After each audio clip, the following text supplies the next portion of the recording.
Yun o, tinayuan na. Last push. Ush, ush, ush, ush, ush, ush. Sa mahiwagang bato. Tumuga na. Woohoo! Hello mga kahabi.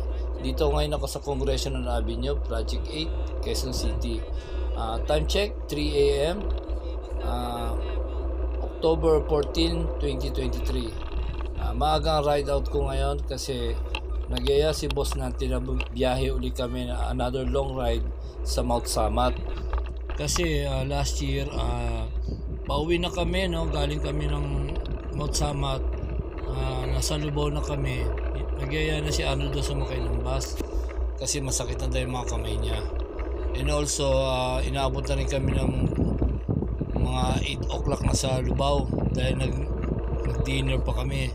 Napakadilim ng lugar na yun, kaya nag-decide na kami sumakay na lang ng bus. And this time, dalawa na lang kami ni boss natin dahil si Arnold may trabaho na. Bali, ang total ng ride sa Mount Samat, balikan, is almost 250 kilometers. Okay, samahan nyo kami. Tara, let's go!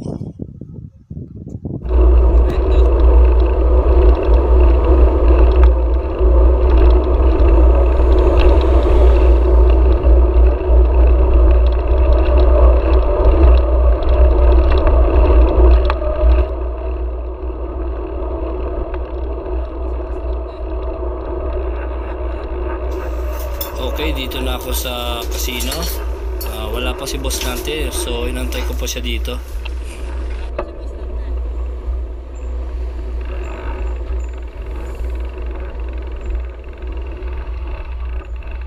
Boss?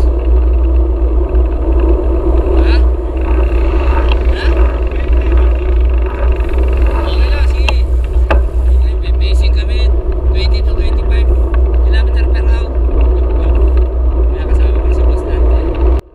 Napag-usapan na namin ni boss natin na ang unang stop namin ay sa Apalit, Pampanga. Bali doon na kami magbe-breakfast, which is 42 to 43 kilometers pa ang layo from here.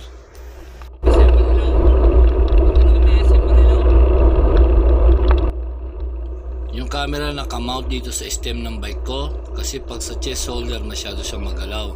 Kaya lang sobrang sensitive, lahat ng kaluskos ng bike na pipick up niya. Pero pag yun sa bibig ko, yung mga sinasabi ko hindi gaano narinig kasi masyadong malayo. Kaya nagbo-voice over na lang ako dito.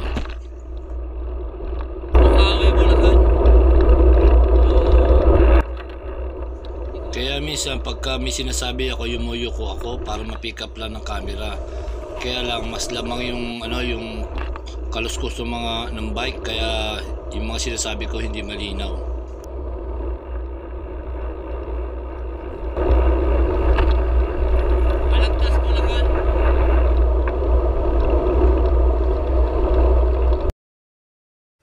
At dito na testing ko yung bagong bili ko na headlight na Rock Pros RHL 1500 lumens. Kaya ang liwanag niya. Dito na ako sa interchange ng Tabang Giginto, Bulacan.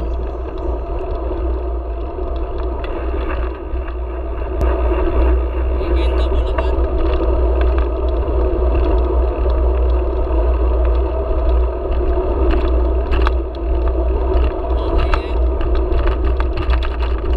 Dito malapit na rin ang boundary ng Malolos, Bulacan. Ayan, approaching na yung welcome art ng Malolos, Bulacan.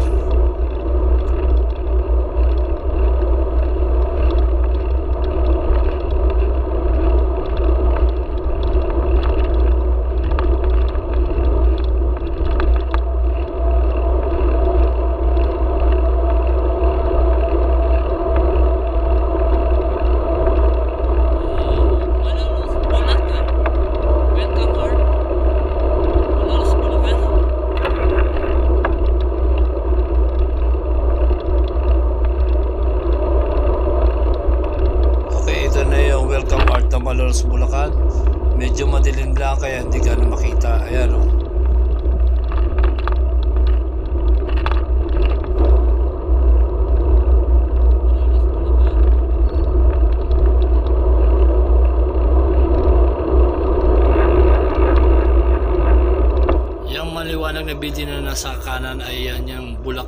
Provincial Capitol Hall. Ito na yung Jed's Island Resort na halos magkalapit na sa Welcome Art ng Apalit, Pampanga.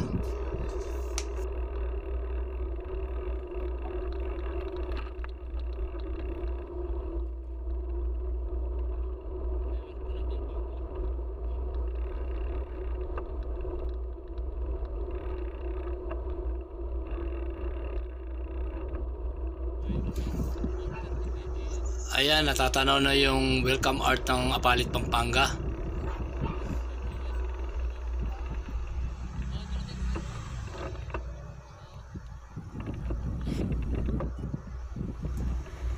Ayan, malapit na magpalit ng probinsya. Okay, ayan na po ang Apalit, Pampanga.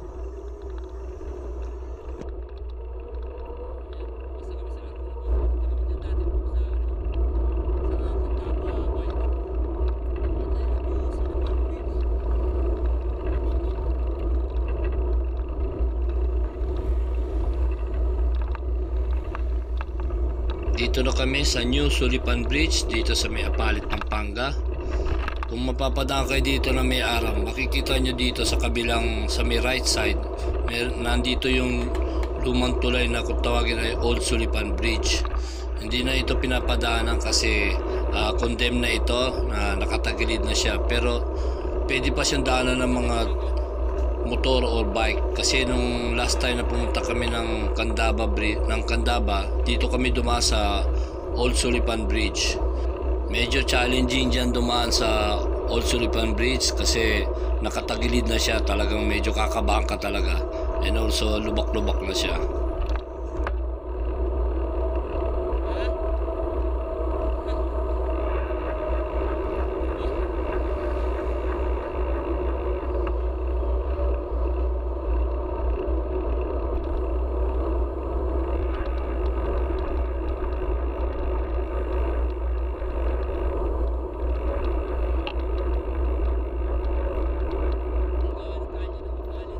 Kaya naghahanap na kami ng makakainan kasi Apalit, Pampanga na pala ito.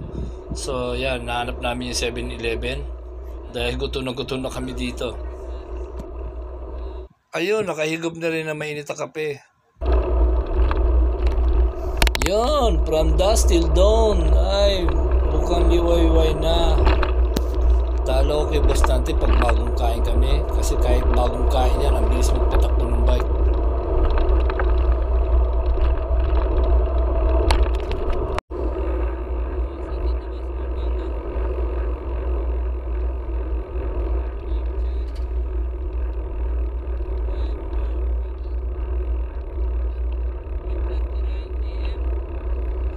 Dito babalik ako kasi nag-CR si boss natin sa gasoline station ng Shell. Napasobra yata yung kain niya sa breakfast namin kanina. Approaching San Fernando Welcome Art, Pampanga. Time check 5:55 AM.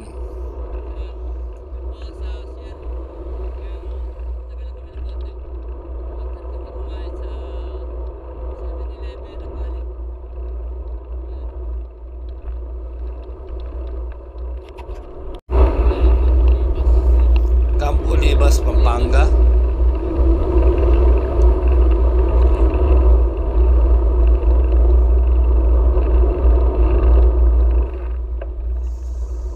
Dito kami dumaan sa Metropolitan Cathedral of San Fernando.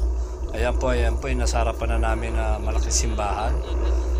Kasi kakaliwa kami papuntang Capitol Boulevard. Kasi gusto madaanan ni boss natin rin yung McDonald's Capital Town. Yun daw yung pinakamalaking McDonald's dito sa Pilipinas.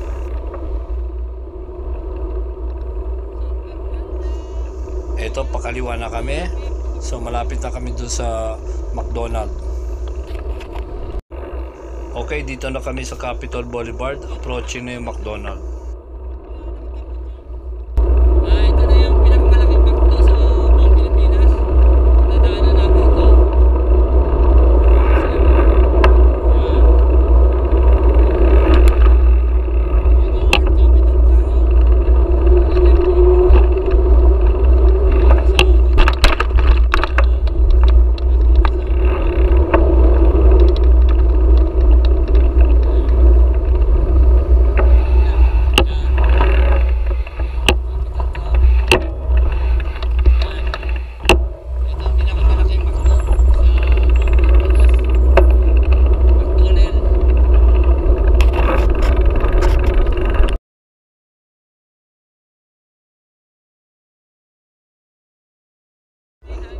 Okay, pabalik na kami sa highway. Kaya lang iba itong dinaanan ni Boss Nante. Hindi ito yung dinaanan namin last year. Kaya nung pabalik na kami, hindi ko na natandaan itong daan na ito. Naligaw tuloy ako, napasok tuloy ako sa Bacolor. Ito na yung highway na Jose Abad Santos Avenue. And also nasa Guagua, Pampanga na kami.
Mahaba itong Lubao hanggang Hermosa, Bataan.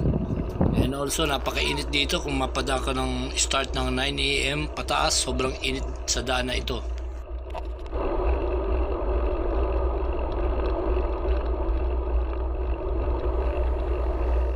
Ito may nakita ko na naka-RB, bali sinabayan ko siya. Shoutout nga pala Mr. Pistola. Ngayon ko lang na-upload yung video ko. Mabilis din siya magpatakbo kahit na 60 plus na ang edad niya.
Sobrang haba ng Lubao nito. Haba rin ang kwentuhan namin ni Mr. Pistola.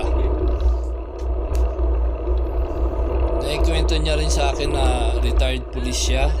And also may mga manugang siya dito na active na mga police dito sa lugar ng Pampanga.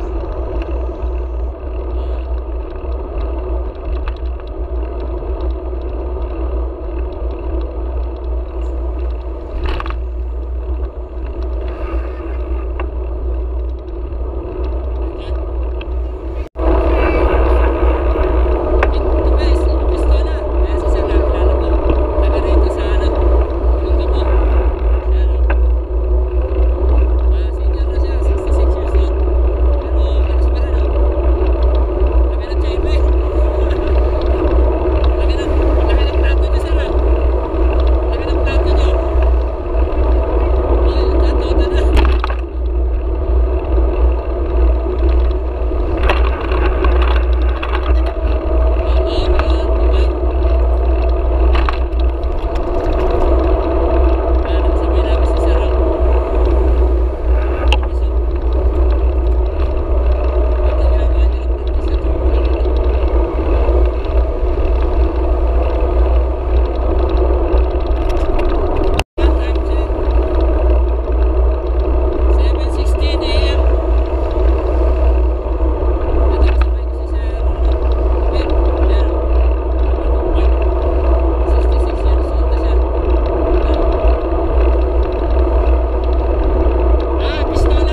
Nakarating na ako sa junction ng papuntang Bataan and Olongapo, and also yung World War II Last Stand Memorial Monument. Yang pakana papunta ng Dinalupihan and also sa Olongapo.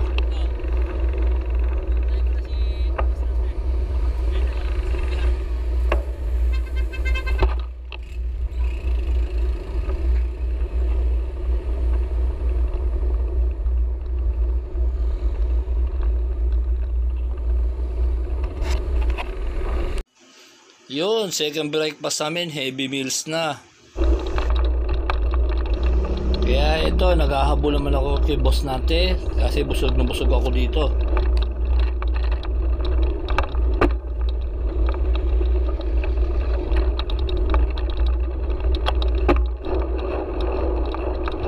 Dito nawala na yung busog ko kaya ahataw ako dito sa uphill. Ayan, ang haba ng rolling hills dito sa highway ng Bataan.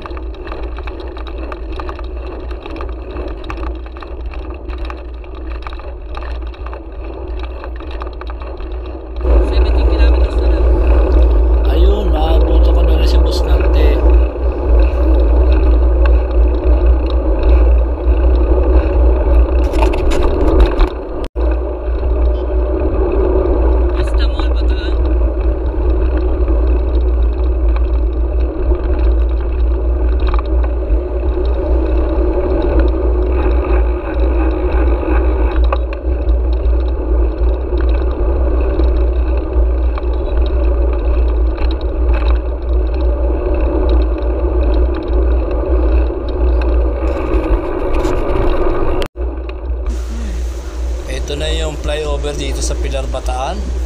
Bali pagdating dyan sa kanto, kakanan kami sa may Governor J.J. Linao National Road.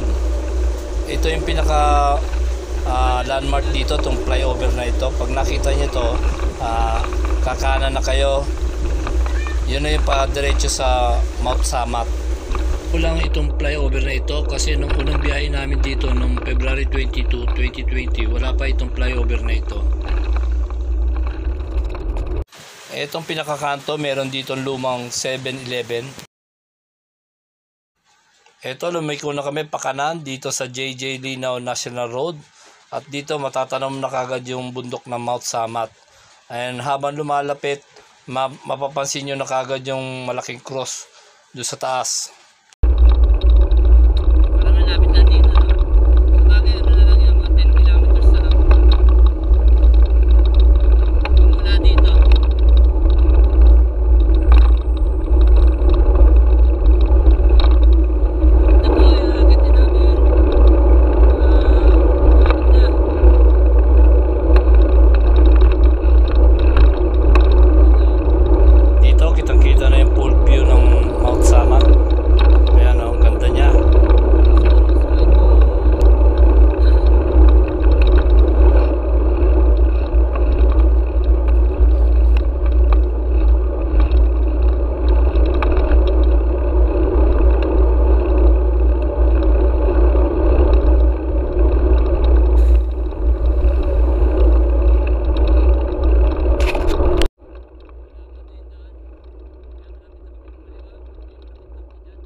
Okay, malapit na kami kumaliwa.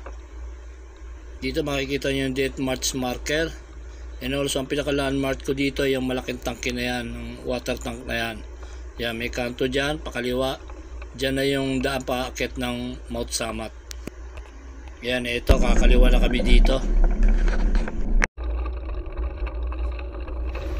Ito, nag-uumpisa na kami umahon paakit ng Mount Samat. Sa pangatlong pagkakataon, walang pinagbago ang hirap ng ahon dito. Mula dito sa baba hanggang sa may siko na ito na mine entry ay napakahirap ng ahon. Pero pag nalagpasan mo yan, susunod yan recovery na. And then aahonin mo dito siko na ito na napakatarik. Then after nyan, lusong uli yan. Then pagdating dito sa pangatlong siko na ito, matarik na ahon uli yan. Then susunod, lusong uli hanggang dito.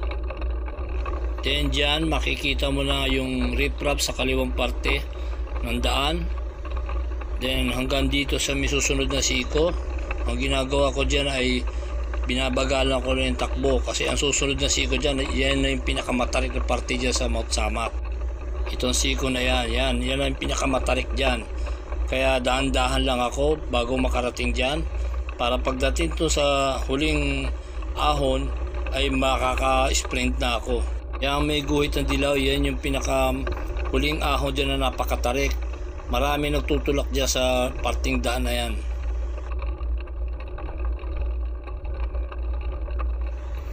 Kaya nung pangalawang punta ko dito sa Mount Samat, bali nagpasama sa akin si Boss Nante at si Arnold. Ikinuwento ko sa kanila na meron din bawi dito nasa taas. Natawa siya kasi akala niya nagbibiro lang ako. Dahil yung tatlong siko na yun nandun na yung mga recovery. Medyo mahaba ang lusong dun. After na mga ahon mo yung napakatarik na siko, susunod dun lusong, then susunod na naman matarik na siko, then lusong uli, tapos susunod uli na matarik na siko, then lusong uli, hanggang makarating ka doon sa huling siko na pinakamatarik. Nung unang punta ko dito, hindi ko pa kabisado yung daan. So yung huling siko, pumaspas ako doon. Kaya nabulaga ako pag likong gano'n napakaliwa, napakatarik ng daan. Kaya nagtulak din ako doon. Pero ang dala ko noon, BMX bike pa ang dala ko noon.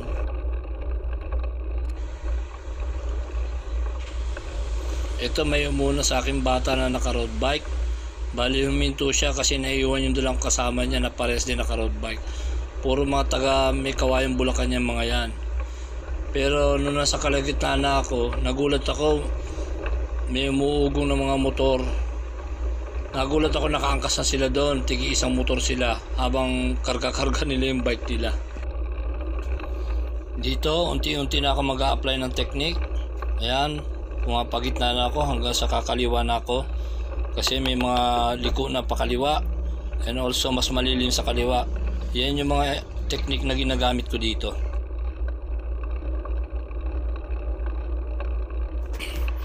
Itong pangatlong punta ko dito, ganun pa rin ang hirap na nararamdaman ko. So hindi ko dito talaga masasabi na kabisado ko na yung daan, kaya kaya ko na, talagang ganun pa rin. Parang first timer pa rin ang ahon ko dito. Siguro dahil sa doon pa lang sa highway talaga malalaspag ka na, yung magmula doon sa Orani hanggang sa Pilar. Kaya ang may papayo ko sa mga gustong pumunta dito, wag kayo pumunta dito ng summer, kasi doon pa lang sa may highway nga, yung sa may Orani, Bataan hanggang sa may Pilar, napakainit ang kalye na yan. Kahit na umuwi kayo ng alas 5, talaga mararamdaman niyo yung init dyan. Kasi nung unang punta ko namin dito, naka-BMX kami, bali ang buwan nung pumunta kami February, before mag-lockdown. So yung panahon na yun, hindi kami nakaramdam ng init dito, kahit nakatanghalian. Pero yung pangalawang punta ko, bali yung magkasama na kami ni Boss Nante sa ni Arnold, October yon, sobrang init nung sa may highway. Kaya pagdating nandito sa Mount Samat, dito pa na sa baba talagang wala na, blaspag na kami sa sobrang init. Then ngayon itong pangatlong punta ko, October na naman, ganun din ang panahon, napakainit. Hanggang sa umuwi kami ni Boss Nante na mag-alas 5 na, dumaan uli kami dun sa highway, sobrang init pa rin hanggang sa may Guagua, Pampanga. So talagang may sasuggest ko, kung gusto niyo pumunta dito, wag kayo pupunta ng summer or kahit hanggang November siguro. Napakainit ang lugar dito. Malamig lang dito mismo sa bundok na, kaya lang ahon naman, kaya baliwala na rin dahil malalaspag ka na rin sa ahon. Ang magandang panahon pumunta dito, yun nga yung January to February, talagang malamig ang panahon. And also kasi yung highway sa Orani hanggang Pilar, rolling hills yan, napakahirap ng ahon dyan. Although may bawi, pero mas mahirap, mas marami yung ahon. Kaya kung dadaan kayo dyan ng napakainit, dyan pa lang malalaspag na kasi highway.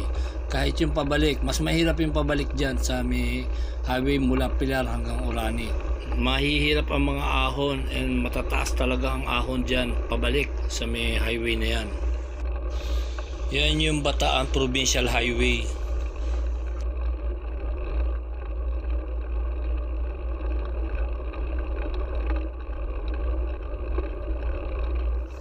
Nung unang punta ko dito, February 22, 2020, before mag-lockdown, hindi pa ganito kalapad ang daan na ito. Ngayon nag-widening na sila. Pero nung panahon na yon, ini-start na nilang widening to, pero hindi pa sementado. Ngayon ito halos makukumpleto na nila yung widening niya. Yung unang punta ko, wala pa siyang bike lane dito. Ngayon meron na siyang bike lane. Pero ang hirap pa rin kahit may bike lane, talagang napakahirap ng ahon dito. Siguro madali lang ito kung mag-i-start na lang kayo mag-bike magmula doon sa may Vista Mall. Magdala kayo ng sasakyan, then doon kayo mag-start. Pero kung manggagaling kayo, katulad namin, galing kami Quezon City, talaga before makarating dito sa paanan ng Mount Sama, talagang laspag na kami. So kaya napakahirap na para sa amin umahon dito sa Mount Sama.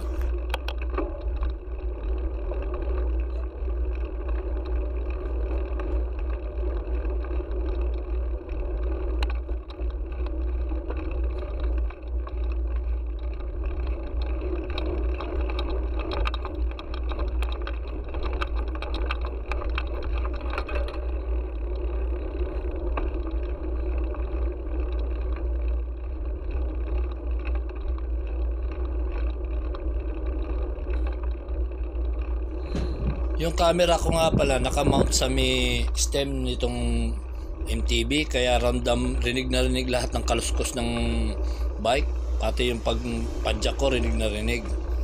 Medyo sensitive ang sounds niya pagka nakalagay sa stem. Kasi pag nilalagay ko naman dito sa may chest holder, maalog masyado, kaya dito ko na lang nilagay sa stem. Kaya lang konting kaluskos talaga rinig na rinig siya. Yun lang, hindi nga ganong maalog pag sa stem ang nakamount ang camera. Kaya lang, malayo naman sa bibig ko yung camera, kaya hindi ganong rinig yung sinasabi ko. Kaya nagbo-voice over na lang ako dito.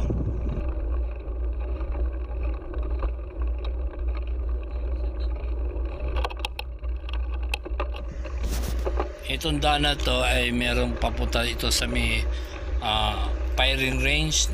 Kaya pagka napahinto ka dito or minsan maririnig mo dito na may mga pumuputok dito ng baril. Kasi minsan napahinto ako dito kasi jumingil ako. Ang dami ko narinig ng putok dito. Kaya nung ni-research ko doon sa mapa, nakita ko may firing range pala dito sa may parting kanan. Ito, nag-a-apply na ako ng technique. Pumapwesto na ako dito sa kaliwa. Pero kahit anong gamit ko ng technique dito, talagang laspag ako sa lugar na ito.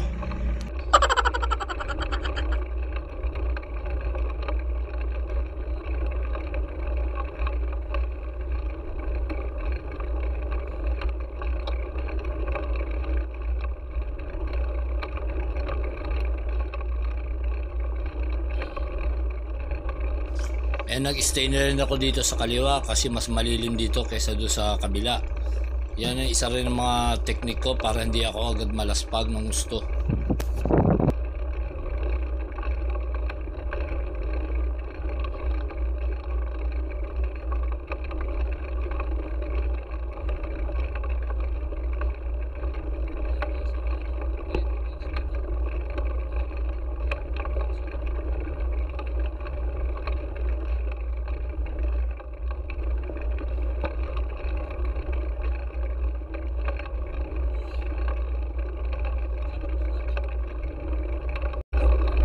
Okay, bumalik na ako dito sa kanan kasi mas malilim na ngayon dito.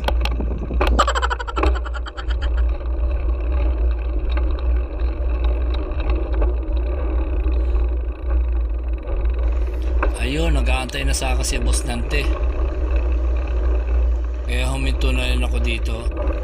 Then tinanggal ko na rin yung helmet ko kasi nag-overheat na yung ulo ko.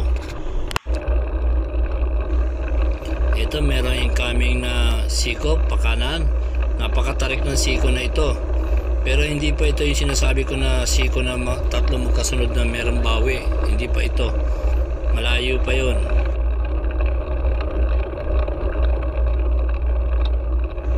Then susunod dito may sisag naman na pakaliwa.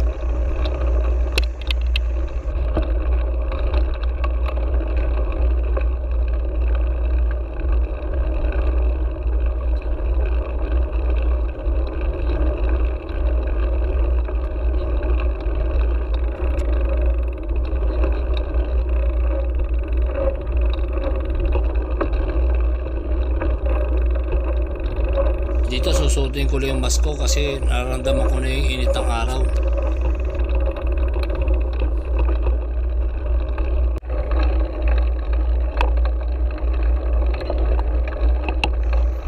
Dito mabagal ang takbo ko kasi pagod na ako. Kaya bali ang ginagawa ko dito habang nagpapahinga, nagpipidal.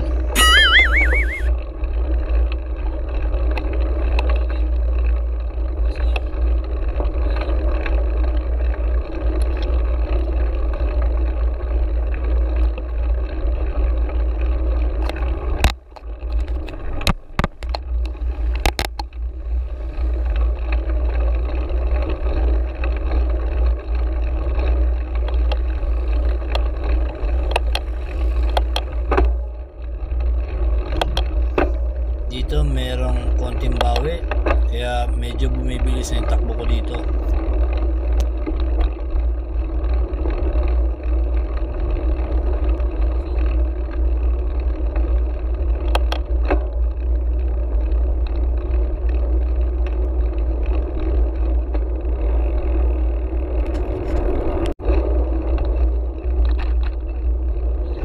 Pero after nun, ito na naman yung mga matitinding ahon dito.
Ito may incoming naman ng siko na pakanan, napakatarik dito kaya dito nagsishift na naman ako ng gear.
kurbada dito sa kanan, kaya nagbabalak na ako gumamit ng teknik.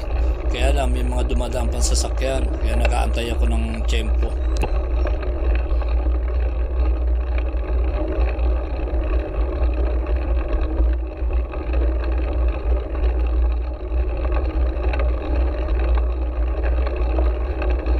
Okay, dito mag-a-apply uli ako ng technique pakaliwa.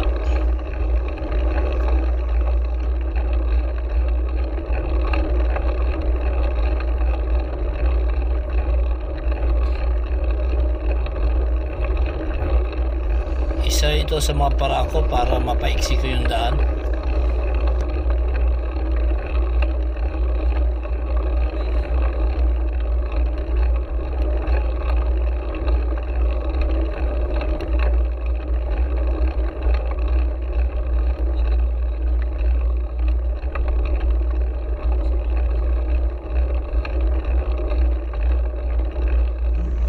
FYI, ito yung unang-unang long ride ko na more than 200 kilometers. Aside nung 2016 na bumiyahe rin kami kasama ko si Master Imbol sa Tagaytay. Pero yun, less than 200 kilometers. Ito talaga yung unang-unang 200 kilometers ko na long ride na naka-BMX ako. And also, dito ako unang-una nag-apply ng mga technique kasi talagang sobrang hirap ng ahon dito kaya naisipan kong gumamit ng mga ganitong technique.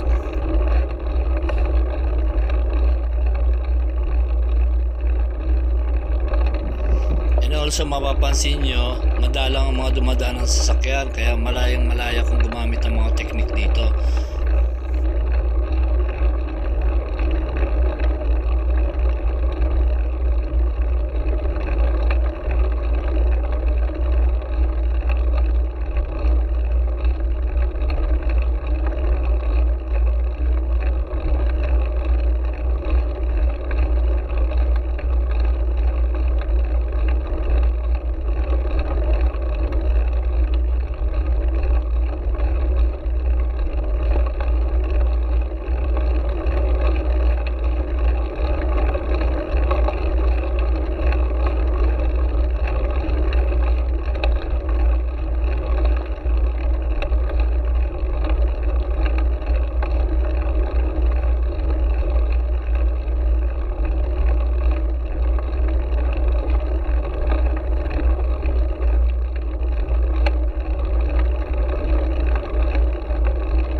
Rin itong ahon dito sa Mount Samat, more or less 7 kilometers ito.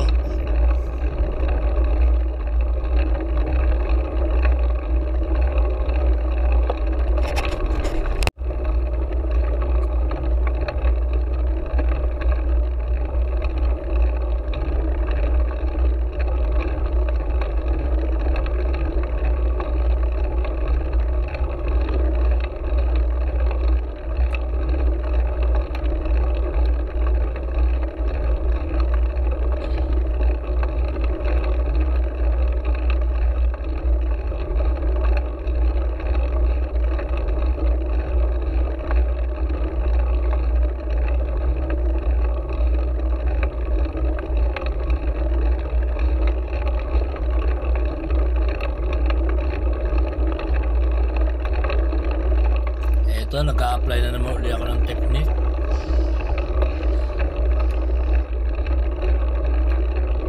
Pero hindi ako sumasagad sa kaliwa, bali dito lang pumapwesto sa gitna kasi meron ako narinig na ugong na sasakyan parating.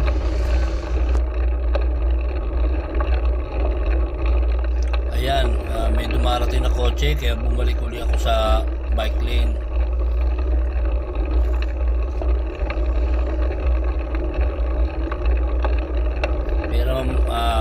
Magta-try uli ako kasi wala na ako narinig na sasakyan. Ayan, ito na, sumasagad na ako sa kaliwa. Malaking tipid ng ano nito dahil iiksi talaga ang daan kesa nandun ka sa kabila, ang haba na ililiko. Ito, pag nandito sa may left side, may iksi lang ililiko ko.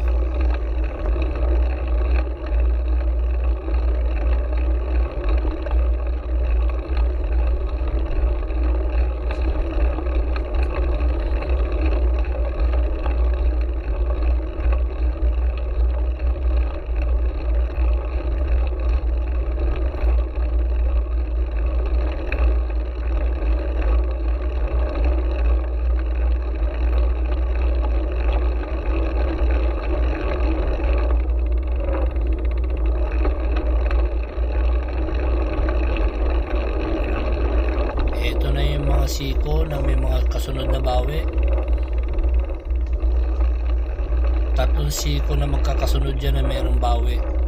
Ayan, after nyan, susunod yan. Ayan, matarik ang ahon na yan. Then susunod yan, lusong yan.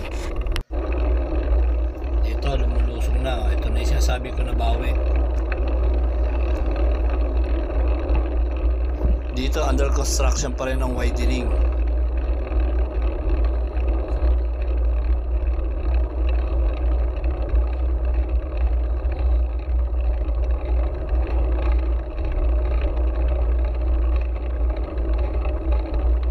And then aahon na naman kasi malapit na sa siko na matarik pa rin.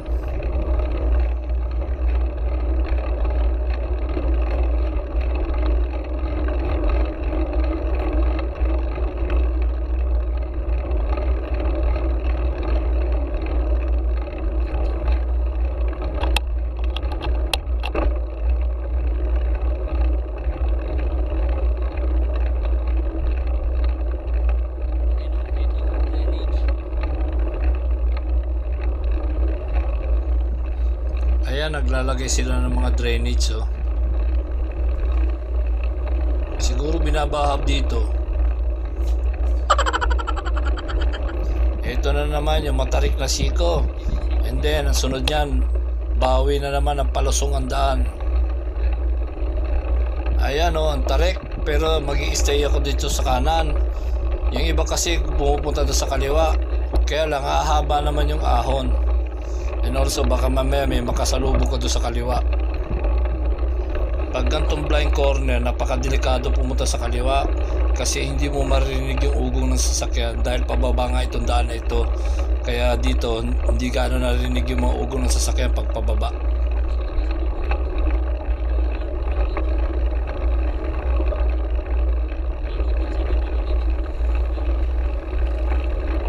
Ayan, nag-pre-wheel na ako kasi palusong na naman. Medyo mahaba-haba ang lusong nito. Nakita niyo yung dumaan na tricycle. Malalakas ang mga tricycle dito kasi converted na yung mga makina niyan. And also dito nag-o-offer sila ng hila or angkas. Kaya lang mahal ang hila dito or angkas, 400 daw yata. Ito yung mga sinasabi kong bawi dito sa Mount Samat, nasa parteng taas na kasi malapit na ito sa mismo doon sa Mount Samat Shrine. Ayan, ahon na naman uli kasi malapit na naman uli ito doon sa sunod na matarik na siko uli. Pero dito banayag na yung mga ahon dito. Ang mahirap lang doon sa mismong siko kasi napakatarik.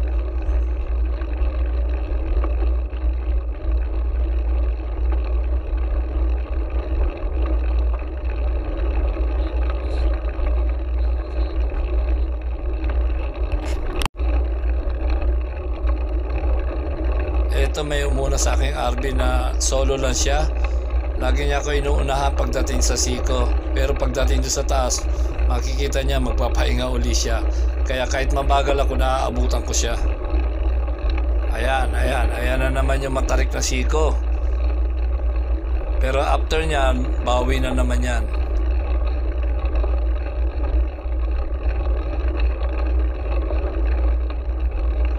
Ito, nag-apply ako uli ng technique kasi talagang pagod na ako dito. Ayan, natatanaw nyo na yung RB na umuna sa akin. Ayan, nakatukod na naman. Pangalawang beses na siya tumukod habang naghahabol siya sa akin ng ahon sa siko. Pangalawang tukod niya na yon. Hindi lang na video yung unang tukod niya doon sa Mexico. Tingin ko first time siya umakyat dito kasi dapat din na siya tumukod dahil bawi na ito, oh. Ayan, oh, tingnan nyo. Ito, another siko na napakatarik. Nag-shift gear na uli ako dito.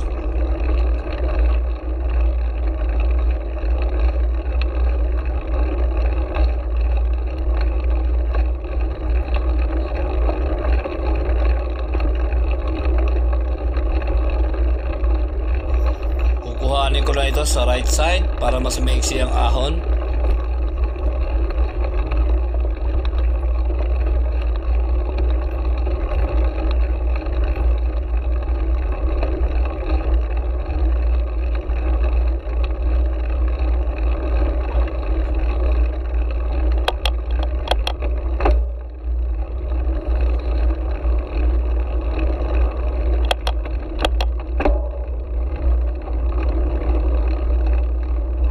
lusong uli. Dito huwag kayong magpapaakit sa lusong, baka hatawan nyo dito. I-take advantage nyo na yung lusong na ito, magpahinga na kayo. Kasi ang susunod nito yung pinakamahirap na ahon na. Kasi pag dito umataw kayo, pagdating dun sa pinakamahirap na ahon, sigurado magtutulak na kayo dun. Kasi mauubusan na kayo ng lakas. Kaya dito, aside sa nag-chill na lang ako, nagpi-freewheel na lang ako. Kasi nagpi-prepare na ako sa susunod na matinding ahon. Kaya dinadaan-daan ko na lang dito. Dito dahil sa magaan nga padyakan dito, ayan o, maraming umahataw dito. Kasi hindi nila alam, yan na yung huling lusong dito. Dahil ang susunod dyan, matinding ahon na, yan na yung huling ahon na pakaliwa. Kaya karamihan, pagdating doon sa uling ahon, nagtutulak na kasi dito pa lang, umataw na sila. Kaya nung una, ganun din nangyari sa akin. Pagdating doon sa uling siko, nagtulak na ako. Kaya ngayong itong pangalawa at ngayong pangatlo, alam na alam ko nang gagawin ko dito. Ngayon, kung di nyo alam, ang palatandaan dito, yung may riprap dyan sa may kaliwa. Ayan, nakapater doon sa lupa. Yan, pag nakita nyo yan, ibig sabihin malapit na kayo sa matinding ahon dito. Ayan yung riprap po. Yan, ibig sabihin niya, susunod niyan, siko na pakaliwa, napakatarik na niyan. Kaya dito dapat dahan-dahan lang ang padyak nyo. Para pagdating doon sa huling siko, meron pa kayong lakas na makapapadyak paakyat. Para hindi na kayo magtutulak. Ito na, natanaw ko na yung siko. Ayan, no, matindi ang siko na yan, napakatarik niyan. Ayan, nagsasalita na ako kasi narinig ko na sumigaw si Boss Dante ng Ahonda. Kaya ayan, ito, nag-prepare na ako kasi alam ko talaga bibidyo na ako ng ahon. Last year kasi, inabangan na kami ni Boss Dante dito na bibidyo kami pa ahon. Kaso si Aroda, tiyempo na nagtutulak. Eh ako, nag-prepare na ako dahil alam ko talaga aabangan niya na ako ng video dito. Kaya nung pagdating dyan sa may ahon, yun, nakapag-sprint pa ako dahil dinaandaan ko lang dito sa baba. Ito na yung final assault dito sa Mount Samat Shrine. Marami na ako nakitang video na nagtutulak sa parte ng daan na ito. Dito naka-low gear pa ako, sobrang gampa ng padyak ko dito. Pero bago ako mag-sprint, bibigatan ko yung cambio para maihataw ko ng maganda.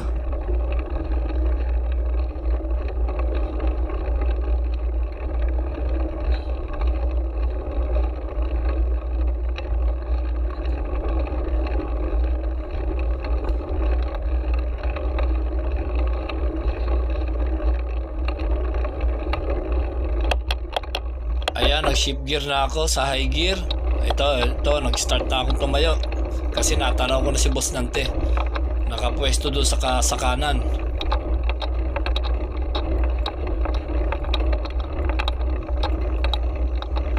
Ayan si Boss Dante, oh.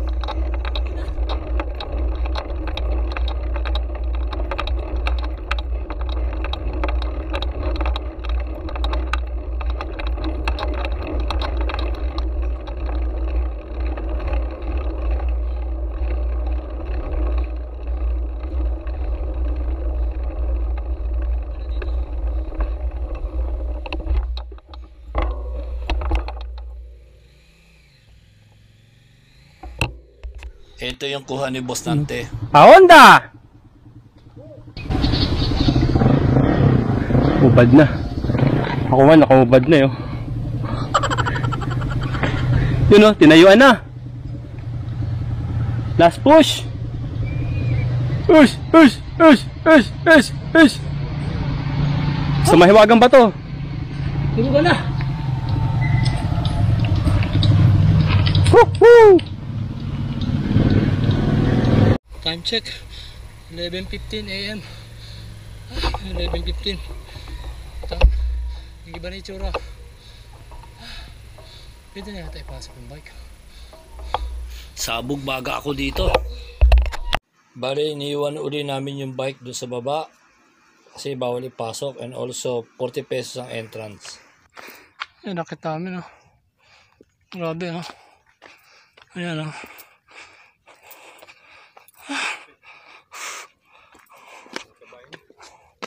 Tantalizing eyes. Pero puyat na pala. Ayan, oh. Actually, puyat ako dito sa biyahe na ito kasi 1 oras lang tulog ko. Kasi ang aga ng ride out namin. Wala ba rappelling dyan? Mataas pa sa bitbit to. Kasi sa bitbit, nakakita ko nag-rappel eh. Matanga na, di na kaya ng camera oh. Ang laki.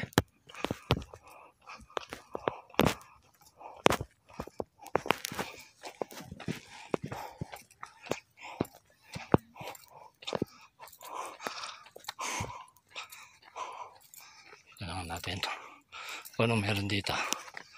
Ayan o.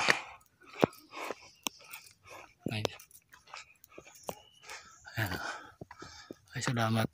Sa pangatlong balik ko ngayon ako nakakit dito. Kasi pinilit ko si boss nante. 1966 pala boss. Pinilit ko si boss nante umakyat dito. Kasi baka yayain na naman ako niya next year. Ito yung elevator. Ang ganda naman ano. Entrada niya. Okay. Ito na. Ito na yung huling punta ko dito. Baguio naman. Ito na. So yun nakabike kayo? Nang ganyan sa? Ano, hindi na pinapasok. Bawal eh. Bawal. Sa gate lang. Pero dati pwedeng market bike dito eh. Bike lang sir.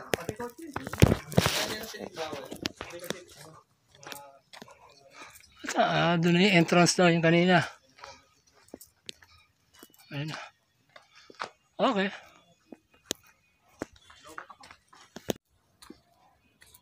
Ayan o. Ayun. Ito yung parte na nakikita namin sa baba. Ayan o. So, ano. Okay.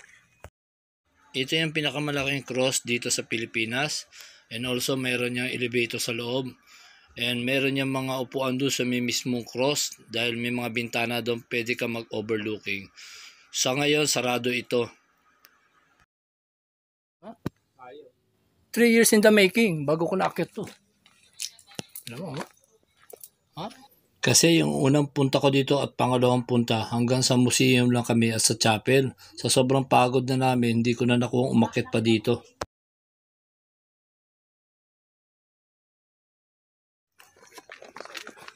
Ito na, bababa na kami na yung stair na almost 500 step. Pero 490 plus lang to eh. Hindi pa na sinaktong 500. Kaya lang sa dami nito, mabibilang ko pa to.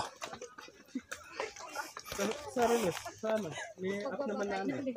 Mabibilang?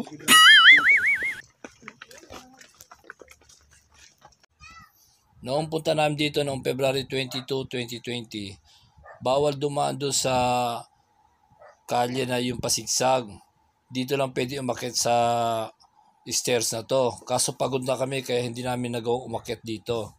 Ngayon, bawal naman dumaan dito paakyat sa stairs. Doon naman ang daanan doon sa may kalye na pasigsag. Pwede lang dito, pababa.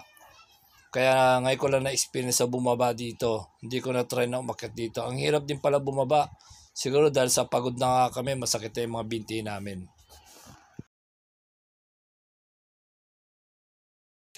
Dahil malalaki na pebbles ang flooring nito, ang sakit niya apakan. Bumubukol sa paa. Alam mo, parang napagod kaya ito sa akin kanina. Hindi, yung kaya ano nakaraan. Hindi, alam mo ngayon, mas mabilis ka ngayon kaysa na nakaraan. Nakaraan, Ayaw nga pala, no? maabot ng 20 minutes tayo namin sa inaanod. Kasi alam mo bakit ito bumilis? Yung bata kasi dinanan ako, nasa wasisa. Pag ayun ang gusto ko, yung may gumagano sa akin eh. Namamotivate ako eh. Yun yung bata nakikipagkarera sa akin sa siko. Pag wala ka kasi kasabihin ganon, parang kang tatapon, maboboring ka eh.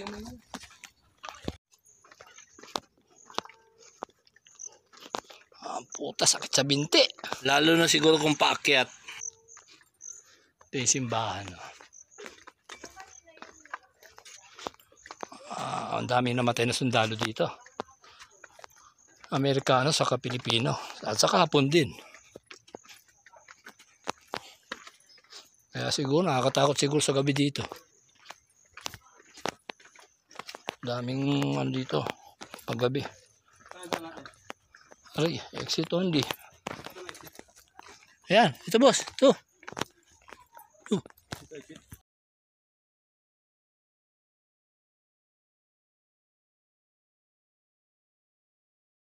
Lamig dito. Ayun oh. Ayun, nagti-tiktok. TikTokers. Ayun oh. Ayun oh. Ay, picture tayo dito, boss. Diba? Dito kami dati tumambay oh. Kami la Iron. Ito yung museum oh. Ayan oh. Ayan oh. Ayan.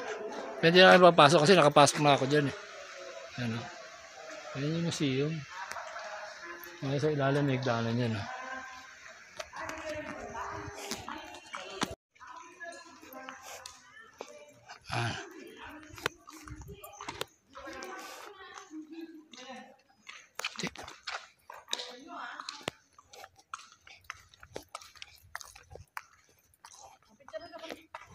Okay, ito na. Papunta na kami sa entrance gate.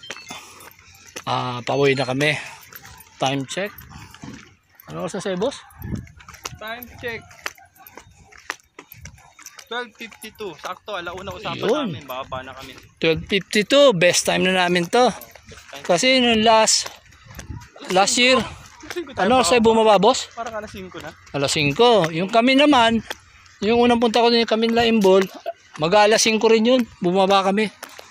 Ngayon, 12 past 12 pa lang. Okay, best time na namin to. Kailangan makauwi lang kami ng naka-bike para natapos namin. Pero babalik din kami dito. Hindi ko rin. Babalik din kami ng Pasko dito kasi yung miss ko uwi. May sakit. Akala ko naman kasama na naman ako dyan. Natawa tuloy ako. Wala na kasi talaga ang planong bumalik dito kasi napakahirap talaga umahon dito kahit naka third time na ako. Ito na, for the third time, lulusong uli ako dito from Mount Samat Shrine. Ang tips ko na sa inyo habang lumulusong kayo dito, magmuyang-muya kayo kasi pagdating niya sa baba, baka uugong ang tenga nyo kasi ang bilis ng descending dito.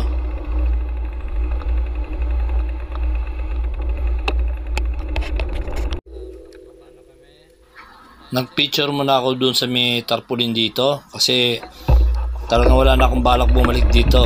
Kasi nung first at second ahong ko dito, hindi ako nakapag-picture sa tarpaulin na yan.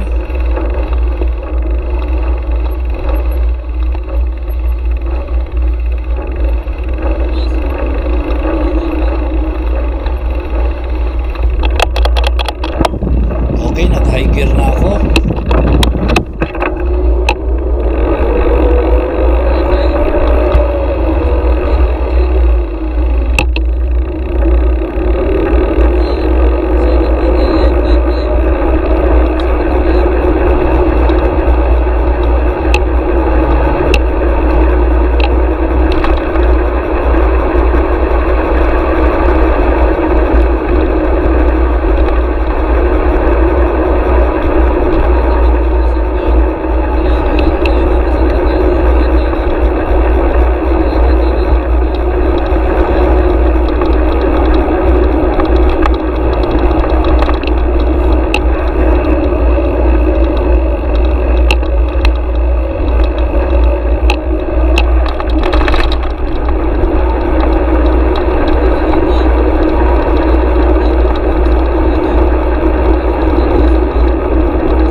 7 minutes ang nilusong namin. Then after nito, nag-lunch break muna kami. Ito, tapos na kami mag-lunch. Balik na kami dito sa highway. Time check, 1:55 PM. Dito medyo dihado ko kay Boss Nante kasi busog pa ako. Kaya dito maiiwanan ako ni Boss Nante. Kasi si Boss Nante kahit busog yan, mabilis magpatakbo ng bike yan. Ayan, nakita nyo, oh, lumayo na kagad. Oh. Eto, tumiknik na naman ako kasi napakainit dito sa highway. Ito yung sinasabi ko na pag ganitong panahon, napakainit dito kahit maghahapon na siya. Kaya dito kumakaunter na ako. Pero okay lang naman kasi malapad naman yung highway.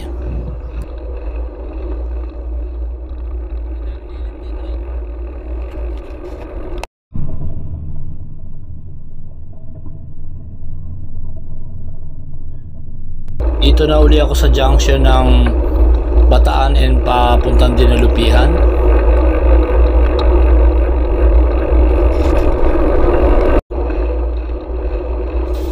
Okay, pabalik na ako sa San Fernando, Pampanga. Ito na yung welcome art niya.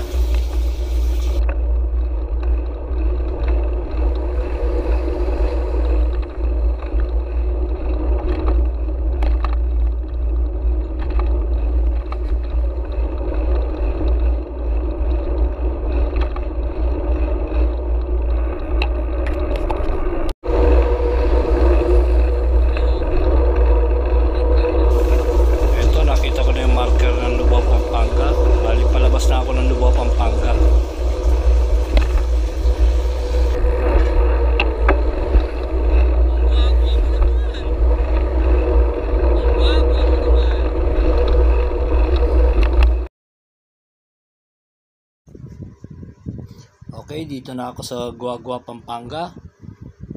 4:45 PM.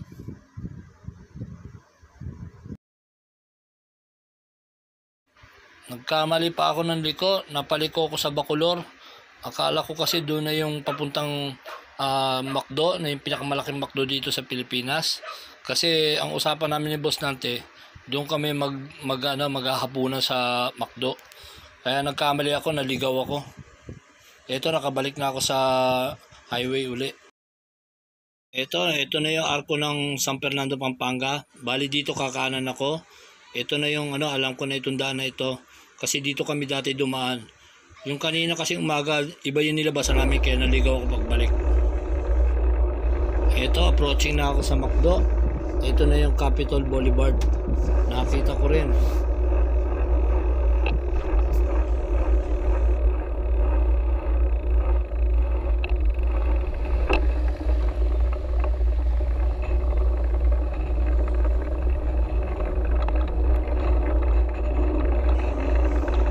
Ng McDo na ito, kaya kayang-kaya mag-accommodate ng maraming customer ito sa loob.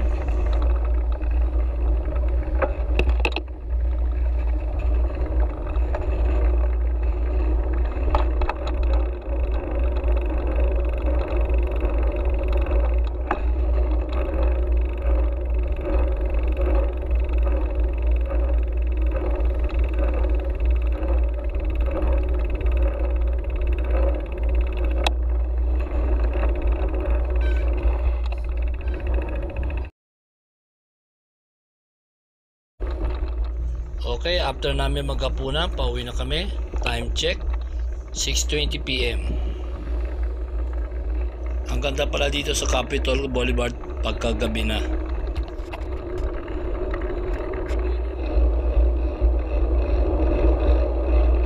Balik na uli kami dito sa MacArthur Highway, Apalit, Pampanga.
liwanag niya.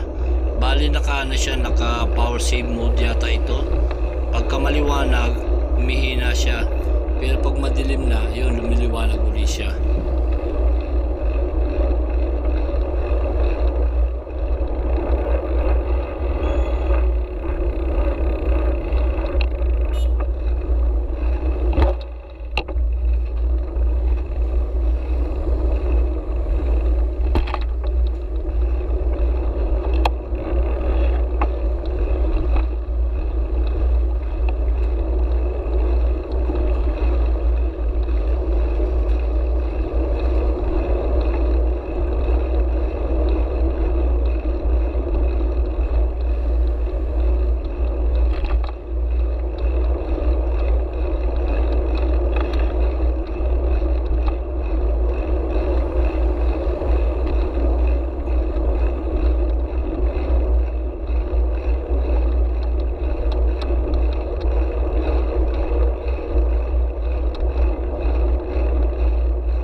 Okay, Sulipan Bridge going to south.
GoPro kaya hanggang dito na lang ang video ko. Bali sa Valenzuela na ako dumaan sa may Karawatan Road hanggang sa may Tandansora and then labas ng Project 8 Quezon City. Dumating ako sa bahay 10:20 PM. Marami pong salamat. Thanks for watching.